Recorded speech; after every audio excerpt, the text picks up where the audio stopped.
Fipronil is under scrutiny for being found in ground, surface, and drinking water in California.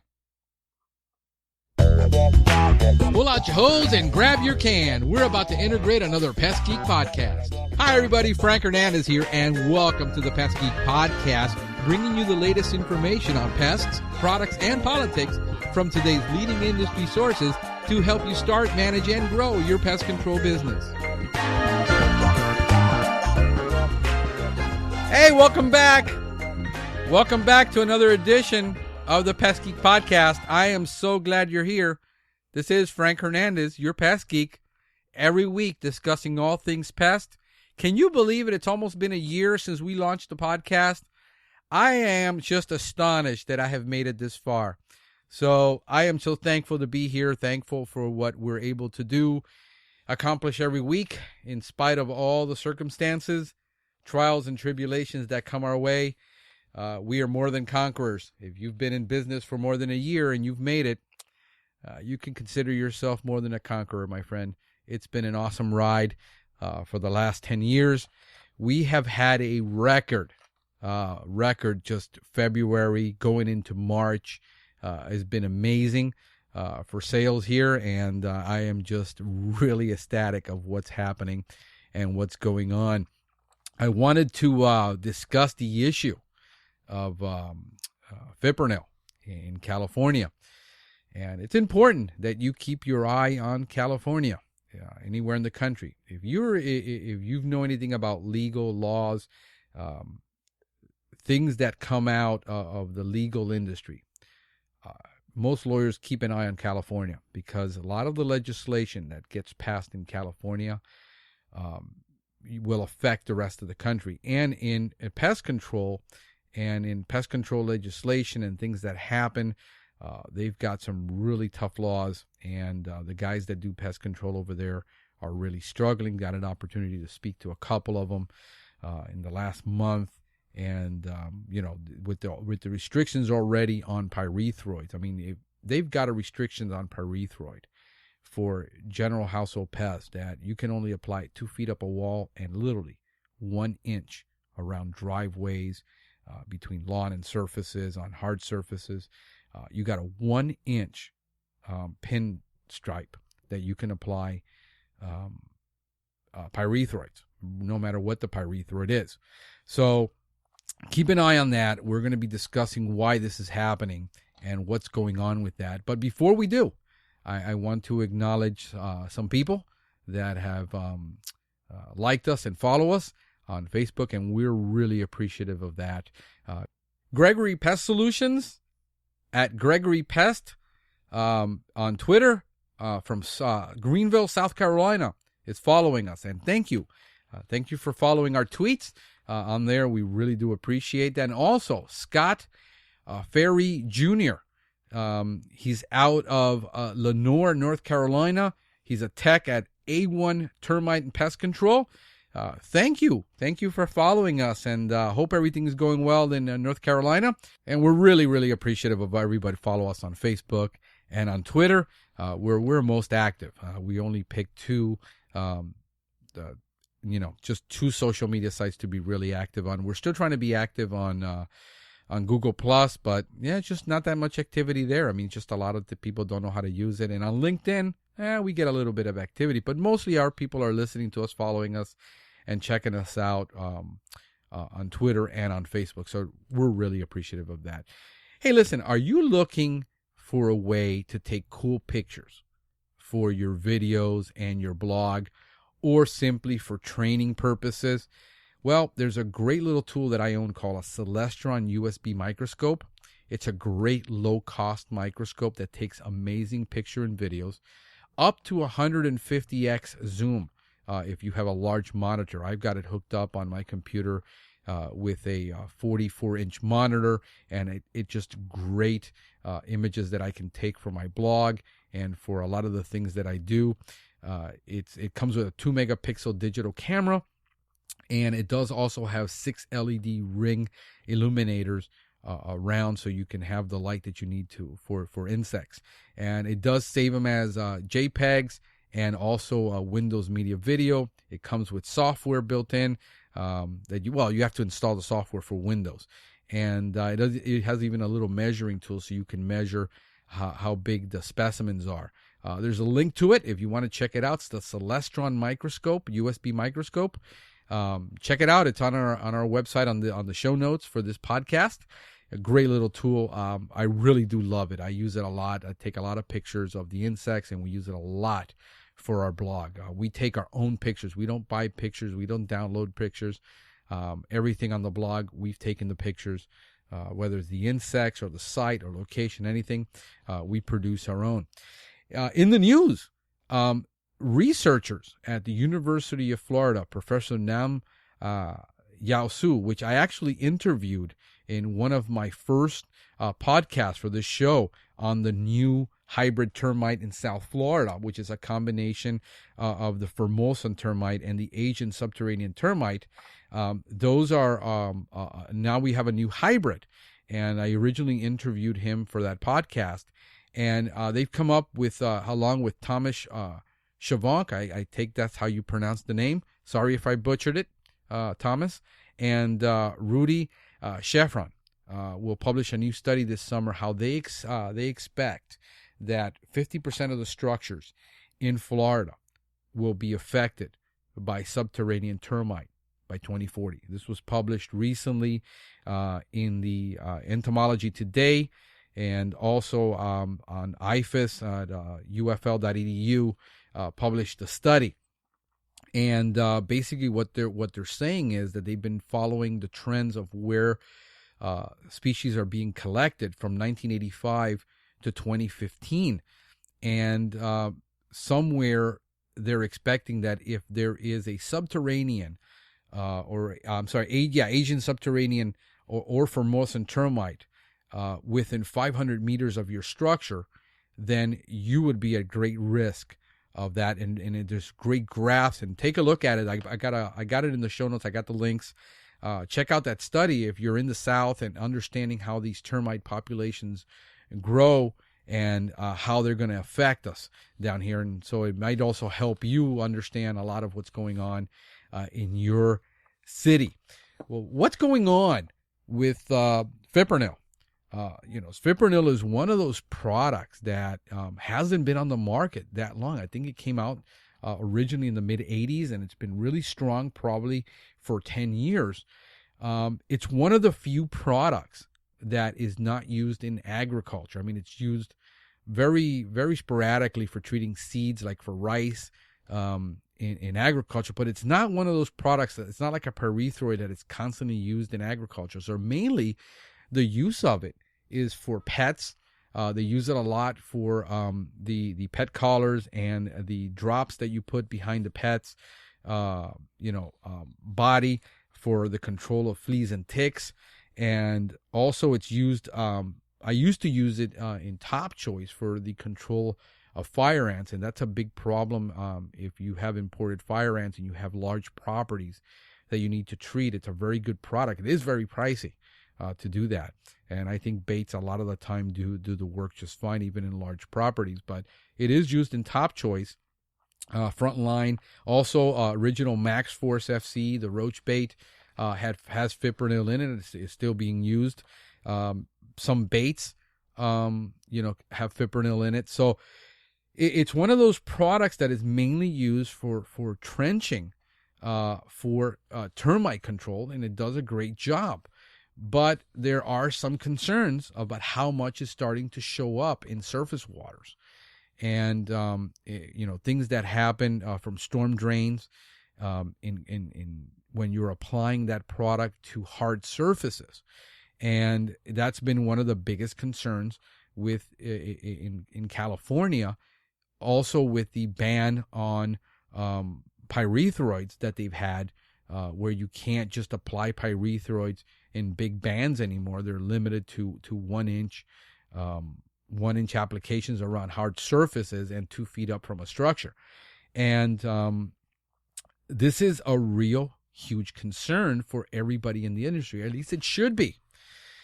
When I first started, and I keep referring to this because I just have so much interaction with people. I used to ask people, what do you use for perimeter control? What do you use for lawns? What do you use for well, at the time, the biggest answer that I kept getting was Talstar, bifenthrin. And that is still being used very heavily today. And that's one of the most heavily used, I think, pyrethroids, to the point where most of the soil samples they take in Southern California has, Talstar in it, or the active ingredient bifenthrin. And there's a tendency in the industry that if you find one good product that works, to overuse it, abuse it, and then we find ourselves losing it in the industry. And no doubt that I've got guys that I look in their truck and they, what do you use? And they've got one tank back there and there's one bottle of bifenthrin. It doesn't matter. And there's a B&G and they baseboard spray everything and they perimeter spray everything, with one product, and that product is bifenthrin. I've seen that. Now I start asking people in the last year or so, what are you guys using for ant control? What are you using for this? And all I hear is Termidor. And the problem is it was a very expensive product to use because there were no generics. Well, now there's generics. And of course, the price drops and it makes it more accessible to more people. And more people start using it. And it almost becomes like it's a magic type of product that people just, get mesmerized by. And because it does get rid of, the ant trails and everything, well, they just use it every single time. And it does have restrictions. I mean, you can only use it, a foot out from the property. You can only use it twice a year. Now there's new label regulation where if you use a lower concentration, you can use it more often. But even then, for people doing quarterly service, I know that quarterly services are big in lots of parts of the country.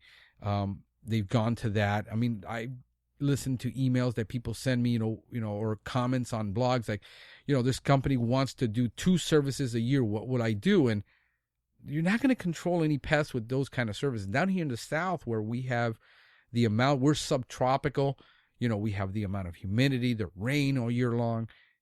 There's constant pest problems. People find one product that works and it tends to be overly used and overly abused. And then we find ourselves losing it. And then we say, why? Why did they take it away? Why did they restrict it? And most people that are applying the chemical will never read the studies that I put on this podcast. I've never read them. I talk to people, did you read the study of the fate of this? And they did in this state and they did in that. And the study they're doing it in California and the study they're doing in Florida. And most technicians that I talk to and most people are just out there doing their thing, not understanding what is happening with the environmentalists, what is happening with the studies that they're doing, what are the studies that are being put out. They're it's more like, the Kardashians, they know more about them than they know what's happening in their own industry.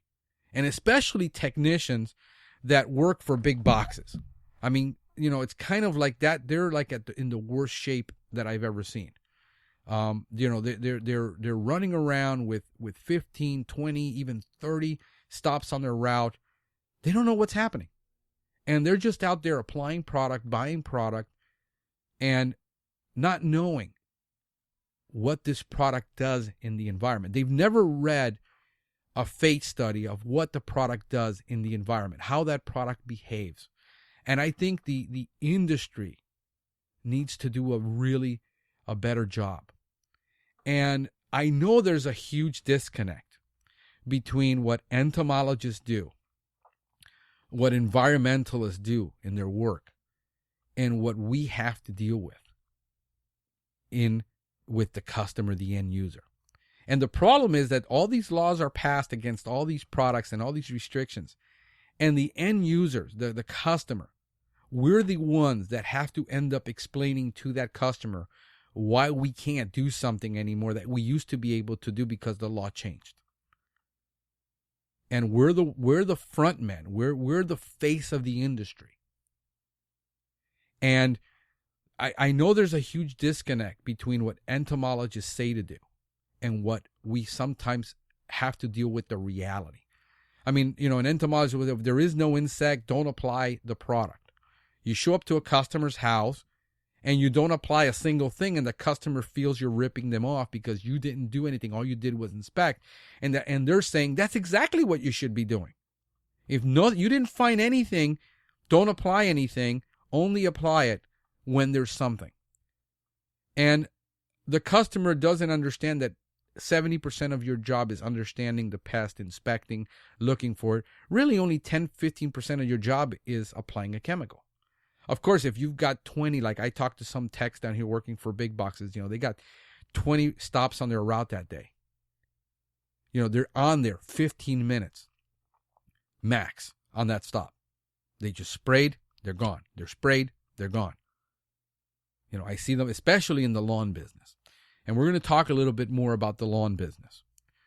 And I'm going to give you my position at the end of this of why I believe a lot of what is happening, we're doing it to ourselves, and the pressure that we get put under to do a lot of things by the customer, by the industry, by the manufacturers, by the distributors, and even our bosses in this industry. And you're going to find yourself one day that great product that you depended on it, now there's a huge restriction on it because it got abused. What is happening? Well, they're finding it everywhere. They're finding it in the storm drains. They're finding it in rivers, streams, lake beds. They're finding it even in the sewer treatment plants. They're finding it on the material that goes through the sewer system. It's being found everywhere. There's studies being done for several years.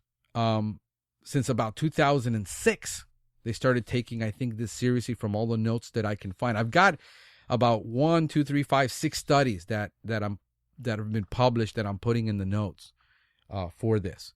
And I think you should seriously look at those notes, find out what's going on, at least inform yourself of what's happening. But basically samples taken from creeks and around Sacramento, San Francisco Bay areas found 84% of the samples they collected had fipronil in it already. And it's been about, since they really started using it, somewhere around 10 years. In Sacramento area, fipronil was detected in 66 to 85% of the samples. 21% of the samples had an above reporting limit of 50 nanograms per liter. The Department of Pest Control Regulation had a benchmark for acute toxicity at 110. So about 50% of that, 21%, have already reached that 50% threshold, which is the reportable threshold that they have. It's 50 nanograms per liter.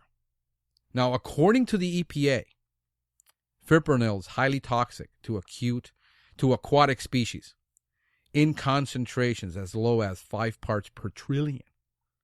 It's a very toxic product. And why is it so toxic? The active ingredient, actually fipronil, is less toxic than some of the degradates because there's 4 degradates in the product. From 2007 to 2009, fipronil was detected in 100% of the sediment samples from the Bologna Creek estuary. The high was 9.8 parts per billion of fipronil. Fipronil sulfon, which is one of the degraded products of fipronil. And you can find a study where that is mentioned there on the notes. Fipronil started showing up, like I said, in water treatment plants. And you're asking yourself, well, why does it show up in water treatment plants?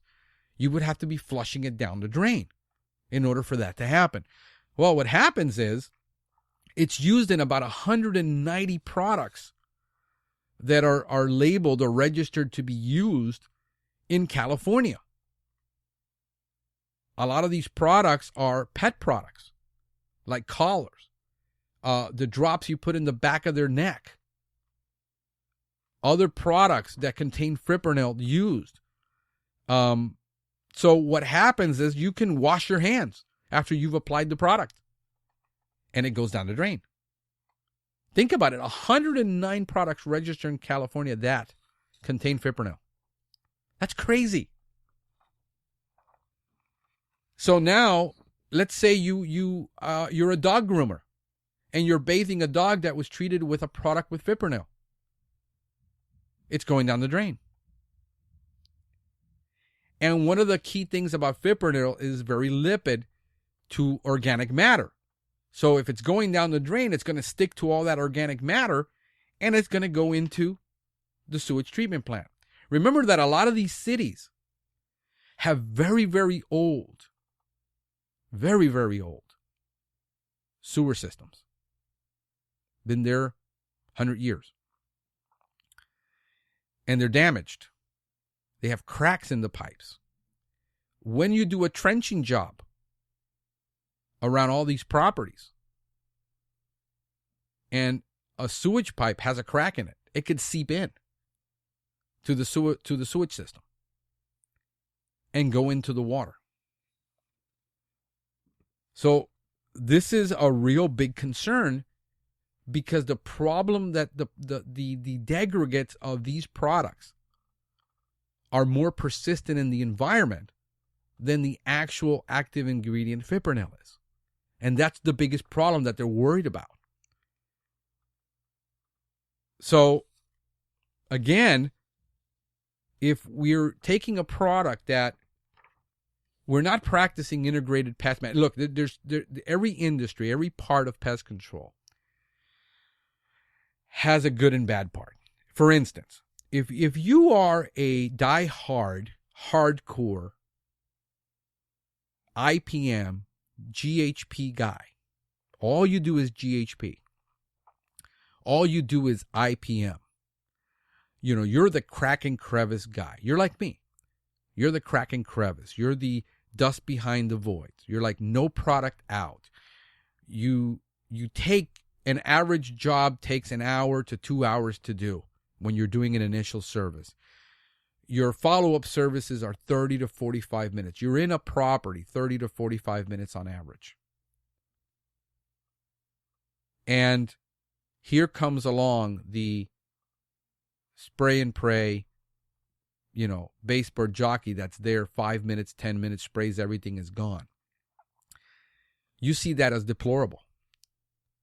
What's even worse is that if you're a GHP hardcore guy and you have to do what I also do, where I started doing, which is lawn and ornamental, you think that lawn and ornamental is probably like the most despicable pest control job there is, because you are doing, it's a vanity service that you're doing it to keep somebody's lawn really pretty and really nice so they can live in a really nice lawn and a really nice, Disney type garden, and you're having to apply all these chemicals. And when I first started in the business, that's who I was. Then you're the termite guy that has to use multiple, you're using the subterranean stations with the baits, and then you're using the trenching, and then you're doing the drilling and into the concrete, and you're having to do things that to protect that structure from decaying, from termites destroying it. And it's a totally different mindset in all three industries, all three segments. The tent guy has a different mindset. And if you're dealing with suppliers, and here is, I had a comment from a listener who's a faithful listener, writes me often, gives me feedback. We had a very nice conversation a couple of weeks back. Is afraid to come on the show. You know who you are. I'm still waiting for you. And but it makes valid points about certain things that they're having to do with the market demands and what they're doing. And he made a comment. Basically said, the stuff that you bring on your podcast, I go to CEU training. I mean, this is a guy that's looking to do the right thing. Most people are looking to do the right thing. He's looking to get training and knowledge and experience for his company. And they're doing well. And he says, the stuff that you bring on the podcast, I don't listen from any CEU training that I've taken. Nobody talks about these things. And he thinks they're vital. And I think they're vital. This is why I did this first before I got into other things that I want to talk about. But if you go to most CEU trainings, a lot of them, here's what happens. A lot of them are sponsored by manufacturers. A lot of them are sponsored in cooperation, manufacturers and distributors. And most of the time, they're feeding what people want to hear. Because when I ask most pest control technicians, or they ask me about pest control, they don't ask me about strategy or tactics. They ask me about what chemical are you using? How many ounces do you measure? And the industry in the mind of the customer, understand that in 80% of the mind of the customer, pest control is a commodity. It's about chemical. It's about chemical. And pest control is not about chemical. Pest control is about control. It is not about chemical. And most of the CEU training that's out there is put out by distributors and manufacturers, and what they want to talk about is their products. And they want to talk about how to apply their products, and you apply them safely, and they're very legitimate when they're talking about their product. There's nothing wrong with it.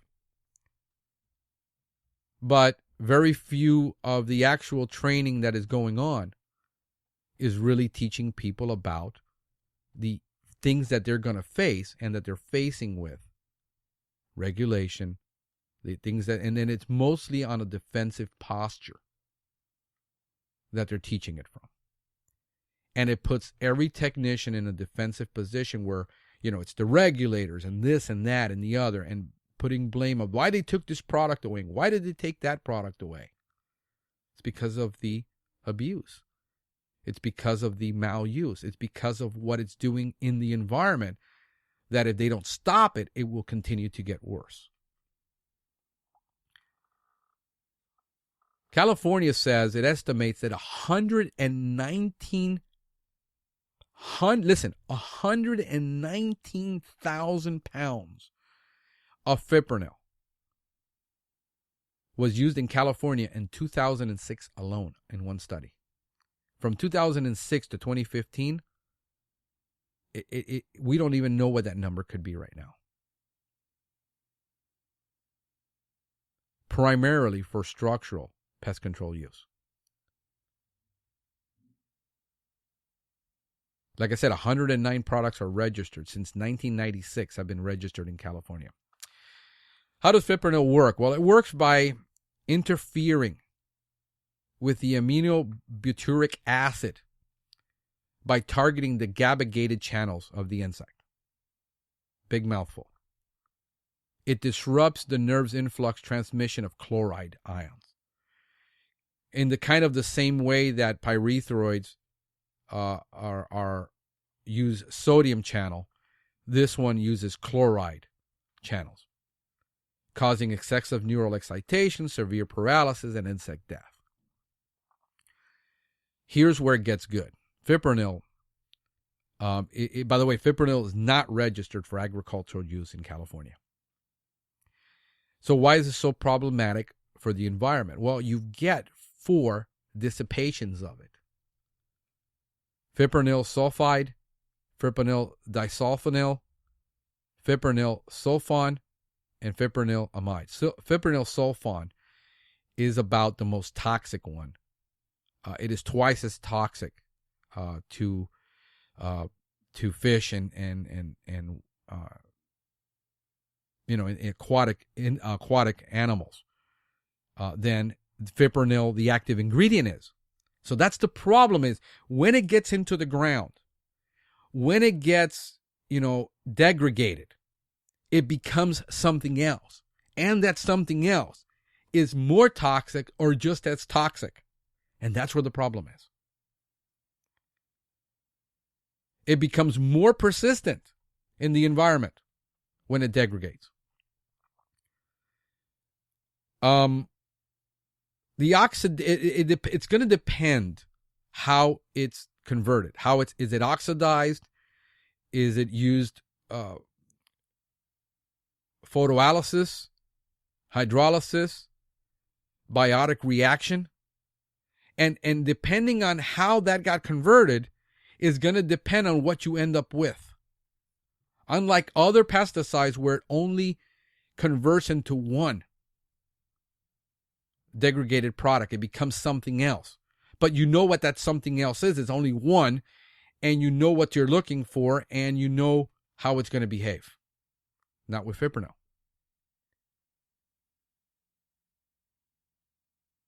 Now, it's not really big in the groundwater, in our drinking water, because it's very lipid. But when it rolls off the driveways, when it rolls off the sidewalks, off the property, into the storm drains, that's where they're having a problem. It has a very high runoff potential. That's a major issue right now. Now, here is how they come up with these studies where you say, well, they just banned it, like they did with pyrethroid, and said that you got a 1-inch pin. You got to remember that entomologists and these researchers doing these studies are going to view pest control from a totally different perspective than the technician who has 20 routes that day that was loaded on him and they're told to spray everything. And that's not pest control. I'm sorry. If you're going out there every month, every 2 months, every quarter, and all you're doing is showing up to the property, spraying it, getting in your truck, and leaving, you're not performing pest control. You are performing a spray job. And that's not synonymous with pest control to the real experts in the industry. It's synonymous to pest control in the mind of the customer. It's synonymous to the guy who's been doing the same thing for 20 years. And he's calling that pest control. When they go and they say, well, is it effective? How effective is it in a crack and crevice treatment at controlling pests? And you're saying, yeah, but I'm never going to do a crack and crevice treatment because the customers I have will never pay for it. That's not a consideration on how they view the effectiveness of that product. Because if a crack and crevice treatment will solve the problem that you're having with a target pest, then the product is effective. But if you're wanting that problem to be effective by broadcast spraying it, and you're having an issue when they pass a ban, then who's right in doing it? The researcher or you? That's the question. They did a study where they took a perimeter spot treatment and a pin treatment. Spot pin. They didn't even do a complete strip pin.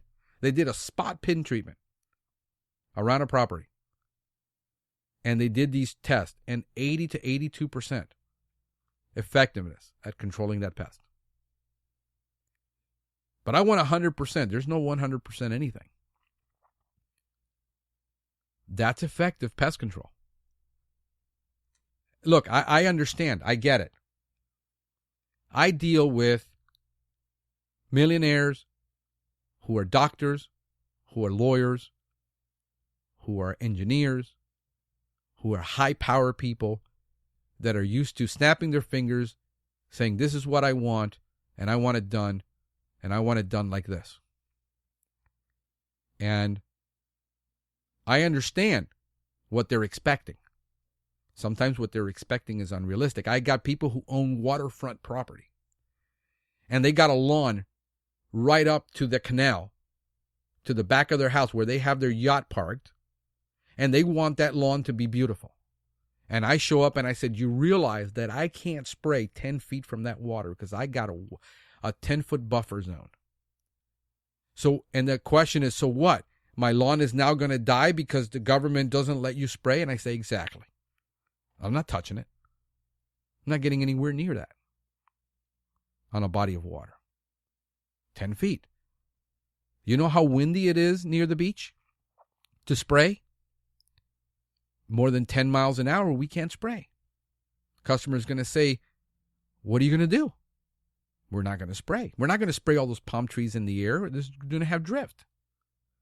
And you see, are you in the business of control, or are you in the business of applying chemicals? And the problem from the distributor's perspective and from the manufacturer's perspective, we're a chemical company. And I am not a chemical company. I am not in the business of applying chemicals. I am in the business of removing pests from a property. Whether I can do it through a mechanical means, whether I can do it through a pheromone, whether I can do it through a trap, whether I can do it through a crack and crevice, whether I can do it through a spot treatment, whether I can do it with a bait. You see, and then that's where integrated pest management comes in, and that's what we're all about. Because a lot of people hear me talk when I do BMP training, when I do CEU training. And there are sponsors there who are suppliers and manufacturers. And, of course, I'm in an environment where there's also entomologists. And I'm not in the business of pleasing any of them. I'm in the business of communicating good information.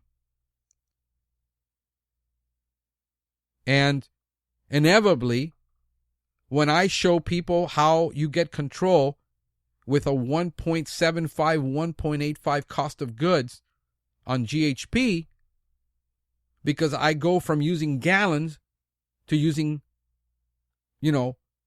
sometimes, mLs, liters, cc's. From a gallon of what they're using, I'm using a cc, I'm using 10 cc's to control the same problem. And they're freaked out. I can't teach that. Because, what's going to happen to the industry? Well, the industry is in a decline, in case you didn't realize it already. Why do you think distributors are buying each other out left and right? Why do you think pest control companies are buying each other left and right? Why do you think manufacturers are merging? Why did you think that Syngenta just got bought out by ChemChina? Because the world is saying, we really don't want all those pesticides. And are they really necessary? And when I speak to an AG guy who's used to doing agriculture and doing ornamentals, and I tell him that, I've got a 3% cost of goods on my lawn and ornamental, oh my God. No. You need to add this product and that product and this other product, and you need to be there on a monthly basis, doing a preventive, fungicide control. And I said, why? Have you seen my lawns? They don't have fungus. They don't have chinch bug. I use IPM. I'm on that property inspecting. I use 1/3 of the nitrogen that's allowed to use, that legally allowed to use in South Florida.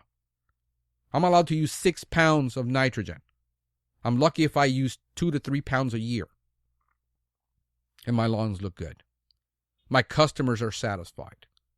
The most demanding customers are satisfied. You see, and it's that mentality that who are you listening to? And you got to be able to look at both sides. Look at what's happening in the environment. Look at what really needs to be done. Real pest control, guys, is really expensive. And it's expensive because it requires time. If you want to be the cheapest pest control guy on the block, knock yourself out. Your days are numbered. Because sooner or later, the states are going to crack down. Especially in states that are near water, like Florida, Texas, Louisiana. They're having a tremendous drought problem in California. They got to really protect that groundwater. Or else, if something happens, we end up with a Flint, Michigan. Oops. And then the lawsuits. And then, well, somebody should have done something. Why did it take 10 years? and then the outcry. See, here's my concern with groundwater. Here's my concern. There are pesticides in your drinking water, if you didn't know that. And here's my concern.